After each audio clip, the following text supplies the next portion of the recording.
जय Hind defence aspirants, welcome to the target defence academy Lucknow. मैं विकास भट्ट आज आपको बताने वाला हूं कि बच्चों सीडीएस 2026 फर्स्ट का नोटिफिकेशन बेटा बहुत ही जल्द आने वाला है। ठीक है, आज आई थिंक आ जाएगा, शाम तक आ जाएगा।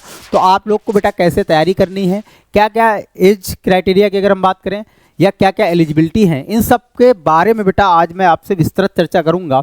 एग्जाम में पेपर कितने आते हैं, कितने एग्जाम्स आपको देने पड़ते हैं, ठीक है, एक ही एग्जाम में। तो first of all I would like to tell you कि आपके 3 एग्जाम होते हैं, एक ही दिन होते हैं। ठीक है, एक ही दिन 3 एग्जाम होते हैं। सबसे पहला जो बेटा पेपर होता है वो आपका इंग्लिश का होता है, और जो दूसरा पेपर होता है बेटा वो आपका जीएटी का होता है, और जो थर्ड पेपर होता है वो बेटा आपका मैथमेटिक्स का होता है। तो चलिए बेटा वन बाय वन चर्चा करेंगे। सबसे पहले बेटा हम देख लेते हैं कि एलिजिबिलिटी की बात करते हैं। तो एलिजिबिलिटी में अगर हम बात करें कि इंपॉर्टेंट डेट्स है, ठीक है, एलिजिबिलिटी क्राइटेरिया है, एज लिमिट क्या है बेटा, सिलेबस क्या है, और how to crack CDS, not but last but not the least हम इसको कह सकते हैं कि क्रैक कैसे करना है वो हमारी बेटा टारगेट डिफेंस एकेडमी की टीम बताएगी। मैं बताऊंगा, हमारे साथ शिव शर्मा सर भी हैं, वो आपको बताएंगे कि कैसे क्रैक करना है आपको सीडीएस का एग्जाम। तो चलिए बेटा वन बाय वन शुरू करते हैं। तो अगर हम डेट की बात करें तो नोटिफिकेशन डेट बेटा आई थिंक आज आ जाएगी। ठीक है, 10 दिसंबर 2025 को आपका नोटिफिकेशन जो है बेटा रिलीज हो जाएगा। ठीक है, एप्लीकेशन भी आज से ही जो है आप अप्लाई कर सकते हैं, 10 दिसंबर 2025 से ही आप अप्लाई कर सकते हैं। ठीक है, इसके अलावा है फॉर्म करेक्शन का, 1 से 7 जनवरी के बीच में आप फॉर्म को करेक्ट कर सकते हैं। फर्स्ट वीक ऑफ अप्रैल में 2026 में आपका एडमिट कार्ड आ जाएगा, एंड 12th ऑफ अप्रैल को, ठीक है, आपका जो सीडीएस का पेपर है वो आपका कंडक्ट किया जाएगा along with NDA exam. NDA और सीडीएस का एग्जाम अब एक ही दिन होता है, आप लोग को ये मालूम होना चाहिए। ठीक है, इसके बाद जो रिजल्ट होता है वो लास्ट वीक ऑफ अप्रैल में आ जाएगा, यानी मान के चलिए 25 ऑफ अप्रैल के बाद आपका रिजल्ट जो है अनाउंस कर दिया जाएगा। ठीक है, उसके बाद जब रिजल्ट आपका अनाउंस हो जाएगा तो एसएसबी की जो डेट्स होती हैं बेटा वो आपका लगभग 1 से 1.5 महीने का टाइम आपको बीच में टाइम पीरियड आपको मिलता है। ठीक है, चलिए फिर शुरू करते हैं और इसके आगे देखते हैं कि क्या क्या जो है एलिजिबिलिटी है। तो एलिजिबिलिटी सबसे बड़ी बात है, सबसे पहली बात है अगर हम बात करें तो सिटीजन ऑफ इंडिया होना चाहिए और ए सब्जेक्ट ऑफ नेपाल होना चाहिए। ठीक है, नेपाल के भी जो सिटीजन्स हैं वो भर सकते हैं कुछ कंडीशंस में। इसके लिए आप डिटेल्ड नोटिफिकेशन पढ़ सकते हैं, यूपीएससी जो की साइट है वहाँ पे आप जाके देख सकते हैं। ठीक है, एजुकेशन क्वालिफिकेशन की बात करें, अगर एजुकेशनल क्वालिफिकेशन की बात करें तो है students studying in graduation final year और graduation pass can apply for CDS exam. ठीक है, फाइनल ईयर में आप अगर पढ़ रहे हैं, ठीक है, अगर अब जैसे आपका सेमेस्टर वाइज हुआ है, पहले क्या होता था बीए या बीएससी 3 साल का होता था, अब तो सेमेस्टर वाइज हो गया है। तो अगर आपका 5th सेमेस्टर है, ठीक है, तब भी आप क्या कर सकते हैं, अप्लाई कर सकते हैं। ठीक है, देखिए रूल ये होता है बेटा, रूल आप इतना समझ लीजिए कि जब आप ज्वाइन करें जाके, मान लिया सीडीएस का एग्जाम आपने क्रैक किया, आपने आईएमए क्रैक किया, और आईएमए जिस दिन आप ज्वाइन करेंगे जाके उस दिन आपके पास फाइनल जो है ओरिजिनल मार्कशीट आपकी बीए की या बीएससी की या ग्रेजुएशन की आपकी होनी चाहिए। कुल मिलाकर रूल ये है। ठीक है, तो उस हिसाब से आप समझ सकते हैं कि आप जो है 5th सेमेस्टर में है या 3rd ईयर में अगर आपका चल रहा है ग्रेजुएशन, तब आप अप्लाई कर सकते हैं। ठीक है, अगर एज की बात करें बेटा, एज की बात करें तो एज जो है बेटा, अगर मान लिया आईएमए और आईएनए जाना है, आपको ध्यान समझना, आईएमए या आईएनए जाना है। देखिए सीडीएस में कई कैटेगरी होती है।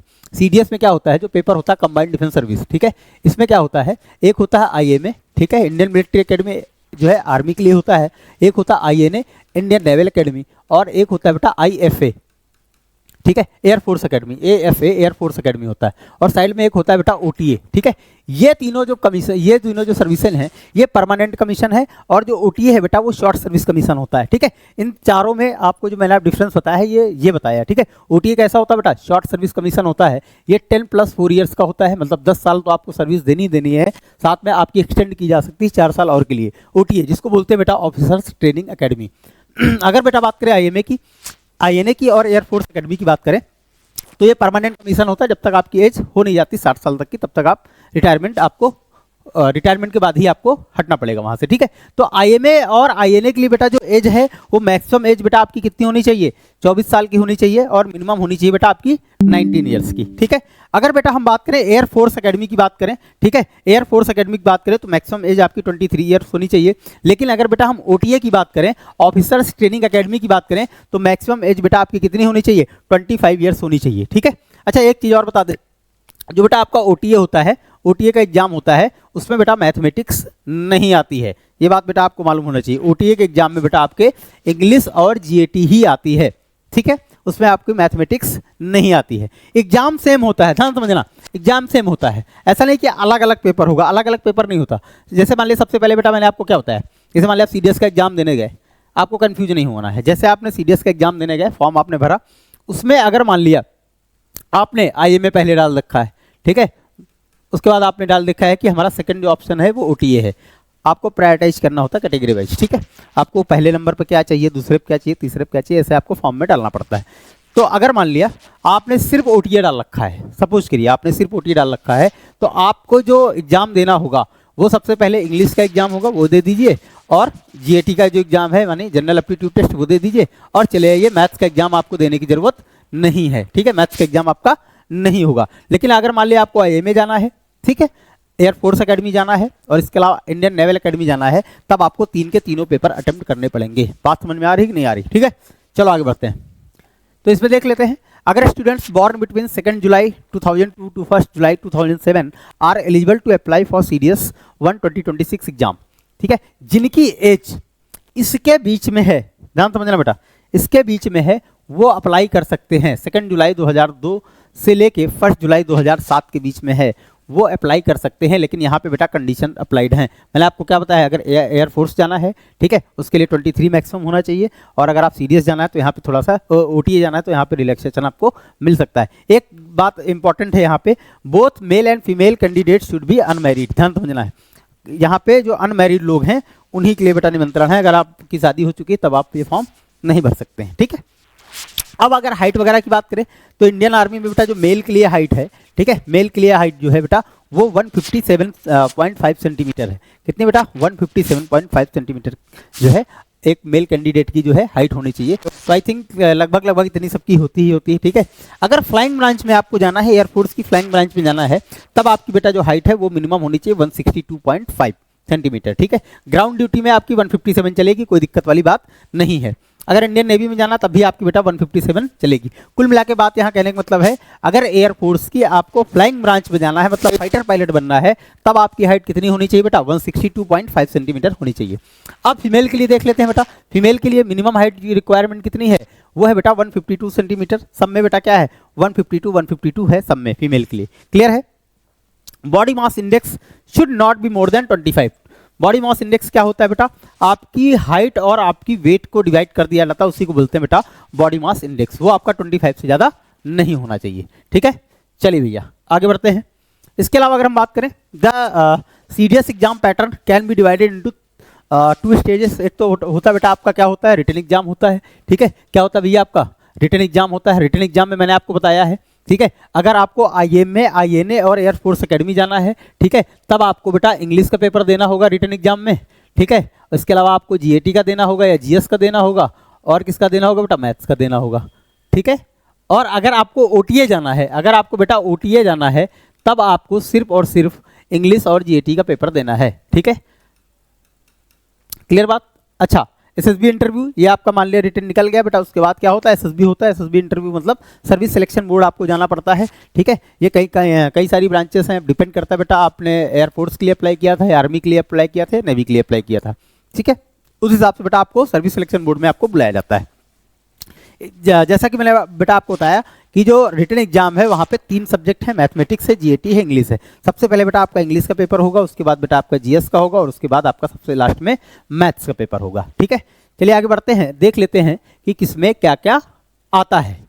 तो अगर जनरल साइंस की बात करें बेटा, इंग्लिश की बात करें, तो बेटा इंग्लिश में लगभग 120 क्वेश्चंस होते हैं, और कुल मिला के ये 100 मार्क्स का होता है। कितने मार्क्स का होता है भैया, 100 मार्क्स का। क्वेश्चंस टोटल है बेटा 120, और होता है बेटा 100 मार्क्स का। निगेटिव मार्किंग जो बेटा होती है 1/3 होती है। कितनी होती है, 1/3 होती है हर एक सब्जेक्ट में। जनरल साइंस की बात करें या जीएटी की बात करें तो ये 120 क्वेश्चन होते हैं, और ये भी बेटा 100 मार्क्स का होता है। एलिमेंट्री मैथमेटिक्स की बात करें तो ये बेटा 100 मार्क्स का होता है, 100 क्वेश्चन आते हैं, इसमें भी आते हैं, और ये 100 मार्क्स का होता है, ठीक है। तो मैथमेटिक्स का कह सकते हैं कि हर एक क्वेश्चन का वेटेज ज़्यादा है। एक क्वेश्चन जो है आपका 1 नंबर का है। कुल मिलाकर बेटा आपके 300 नंबर का होता है पेपर, और 340 क्वेश्चन हो गए आपके।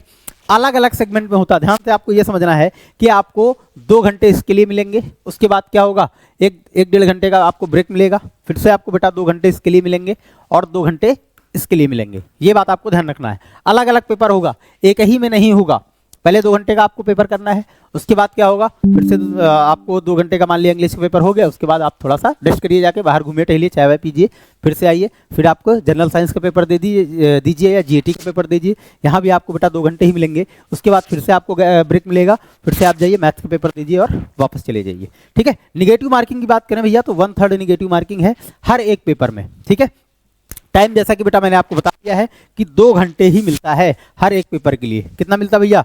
2 घंटे। बाकी अभी डिटेल्ड एनालिसिस की बात करें कि इंग्लिश के पेपर में बेटा क्या क्या आता है, कैसे आता है, वो अभी हमारे सर हैं, इंग्लिश के सर हैं, वो आपको बेटा डिटेल में जानकारी देंगे। ठीक है, आगे बढ़ते हैं और देखते हैं कि अगर मान लिया मैथ्स की टॉपिक की बात करें बेटा, तो मैथ्स में बेटा अर्थमेटिक्स आती है, अलजेब्रा आती है, ट्रिग्नोमेट्री आती है, जियोमेट्री आती है, मेंसुरेशन एंड स्टैटिस्टिक्स आती है। ठीक है, अर्थमेटिक की अगर बात करें तो अर्थमेटिक आप समझ रह सकते हैं कि जो आपने class 7th 8th 9th 10th में मैथमेटिक्स पढ़ी है उसी को अर्थमेटिक बोलते हैं। जैसे इसमें कुछ चैप्टर इंक्लूडेड होते हैं, जैसे बेटा प्रॉफिट एंड लॉस हो गया है ना, प्रॉफिट एंड लॉस हो गया, डिस्टेंस हो गया है ना, इस टाइप वाले आप समझ पा रहे हैं ना, जो आपके लगभग जो सीजीएल वगैरह एग्जाम में आते हैं, वनडे एग्जाम में आते हैं। ठीक है, प्रॉफिट लॉस हो गया और इंटरेस्ट हो गया। ठीक है, simple interest and compound interest, इस टाइप के जो क्वेश्चन होते हैं बेटा ये सब आपको देखने को मिलते हैं। अलजेब्रा में बात करें बेटा, क्वाड्रेटिक इक्वेशन वगैरह हो गया, ये सब अलजेब्रा का पार्ट है। ठीक है, इसके अलावा ट्रिग्नोमेट्री आप जानते हैं, ट्रिग्नोमेट्री बेटा बहुत एडवांस लेवल की नहीं आती है। ठीक है, जो 9th 10th लेवल की जो ट्रिग्नोमेट्री वही आती है, हाइट एंड डिस्टेंस हो गया, ट्रिग्नोमेट्रिक आइडेंटिटीज हो गया, जैसे साइन स्क्वायर थीटा प्लस का स्क्वायर थीटा 1, ठीक है, इक्वल टू 1। ये जो छोटे छोटे सिंपल फार्मूले हैं, खासकर क्लास 10th तक की जितनी भी ट्रिग्नोमेट्री है 9th और 10th में, बस उतनी ही आती है।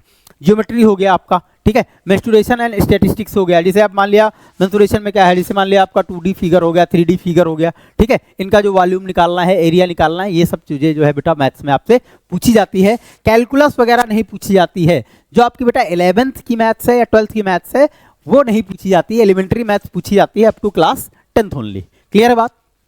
हाँ, लेकिन एक चीज मैं आपको और बता दूं, लेवल काफी हाई होता है, इतना आसान नहीं होता कि आप को लगता है कि हाँ अरे 10th तक की पूछी जा रही तो आराम से कर देंगे, ऐसा नहीं बेटा, आपको बहुत प्रैक्टिस करनी पड़ेगी।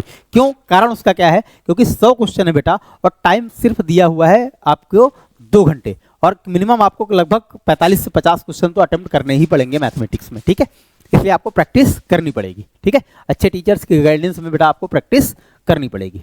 इसकी बेटा बात करें तो इंग्लिश का पोर्शन अभी हमारे सर हैं, वो आपको बताएंगे बेटा। जीएटी की अगर बात करें, ठीक है, तो बेटा यहाँ करंट अफेयर्स के क्वेश्चंस आपको देखने को मिलते हैं, हिस्ट्री के, पॉलिटी के, ज्योग्राफी के, इकोनॉमिक्स के, साइंस के क्वेश्चन, और आपको करंट अफेयर्स के क्वेश्चंस आपको देखने को मिलते हैं। डिफेंस की न्यूज वगैरह होती है, वहाँ से क्वेश्चंस आपको देखने को मिलते हैं। ठीक है, अगर बेटा हम बात करें साइंस की, तो साइंस के लगभग 30 से 35 क्वेश्चन आपको देखने को मिलेंगे। ठीक है, ज्योग्राफी की बात करें तो लगभग 25 से 30 क्वेश्चन देखने को मिलेंगे। अगर हिस्ट्री और पॉलिटी की बात करें, दोनों मिला के बात करें तो लगभग आपको 30 क्वेश्चन देखने को मिल जाएंगे। करंट अफेयर्स के भी लगभग 15 से 20 क्वेश्चन आपको देखने को मिल जाएंगे। ठीक है, साइंस में मैंने आपको बता दिया 30 से 35, डिफेंस की भी लगभग 5 से 10 क्वेश्चन आपको देखने को मिल जाएंगे। डिफेंस की न्यूज में से जैसे बेटा कोई एक्सरसाइज हुई, 2 आर्मी है, इंडियन आर्मी और यूएस आर्मी के बीच में कोई एक्सरसाइज हुई, ठीक है, तो पूछ लेंगे उस एक्सरसाइज का क्या नाम है, या वो एक्सरसाइज कहाँ कंडक्ट की गई, या मान लिया नाम दे दिए, पूछे मालाबार एक्सरसाइज होती है वो किन किन कंट्रीज के बीच में होती है, गरुड़ एक्सरसाइज है वो किन कंट्रीज के बीच में होती है, गरुड़ शक्ति एक्सरसाइज है। इस तरह से बेटा आपसे क्वेश्चन पूछा जाएगा, पूछ लेंगे इस बार कहाँ जो है ऑर्गेनाइज किया गया। ठीक है, और इसके अलावा एक्सरसाइज एलिफेंट है, जैसे इंडिया और मंगोलिया के बीच में होती है, तो वो सब चीज़ें कहाँ ऑर्गेनाइज की, किन देशों की आर्मी के बीच में हुई, ये सारे क्वेश्चन बेटा इस तरह से डिफेंस न्यूज में पूछे जाते हैं। इसके अलावा मिसाइल टेस्टिंग होती है, जैसे अग्नि 4 अग्नि 5, ये सब मिसाइल्स जो है बार बार टेस्ट की जाती हैं, तो उनके बारे में उनसे रिलेटेड क्वेश्चन बेटा आपसे यहाँ से पूछे जाते हैं। ठीक है, बाकी अगर हम बात करें तो अगर है आपको बेटा जो है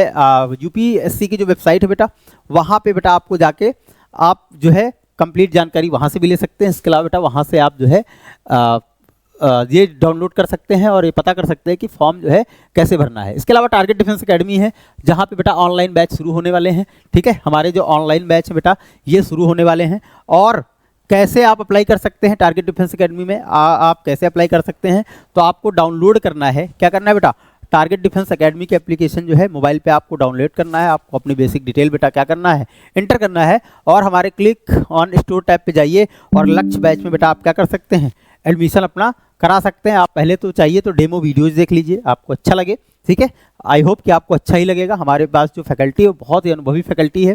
ठीक है, अच्छा लगेगा, आप वहाँ डेमो देखिए, उसके बाद आप पेमेंट करिए और ज्वाइन करिए हमारी जो अनुभवी टीम है उसके साथ जो है बेटा आप जो है जो है जुड़कर तैयारी कर सकते हैं, सीडीएस की कंप्लीट तैयारी कर सकते हैं। ठीक है, ये रहा बेटा हमारा कैंपस टारगेट डिफेंस एकेडमी का। यहाँ पे बेटा ऑफलाइन क्लासेस चलती हैं, अगर आप इंटरेस्टेड नहीं हो ऑनलाइन पढ़ने में तो बेटा ऑफलाइन भी आ सकते हो। यहाँ पे हमारी क्लासेस चलती हैं, हॉस्टल फैसिलिटी वगैरह सारी चीज़ें मिलती हैं। और आप नंबर पे कॉल कर सकते हैं, टारगेट डिफेंस एकेडमी गूगल पे जाके सर्च करिए, वहाँ नंबर मिलेगा, वहाँ पे कॉल करके आप कंप्लीट जानकारी ले सकते हैं।